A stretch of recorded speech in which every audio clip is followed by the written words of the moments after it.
Hi everyone, are you all waiting for my answer? Let's talk about it now.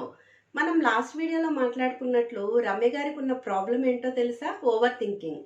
ఇలా over thinking ఉన్నవారు తమను తాము చాలా గొప్పగా ఆలోచిస్తున్నాం అనుకుంటారు. వినడానికి కష్టంగా అనిపించినా అది ఒక రకమైన ఫోబియా. ఇలాంటి ఆలోచనా తత్వం ఉన్నవారి ఆలోచనలు పంజరంలో బంధించబడినట్లుగా ఉండిపోతాయి తప్ప ఎప్పటికీ ఆచరణలోకి రావు.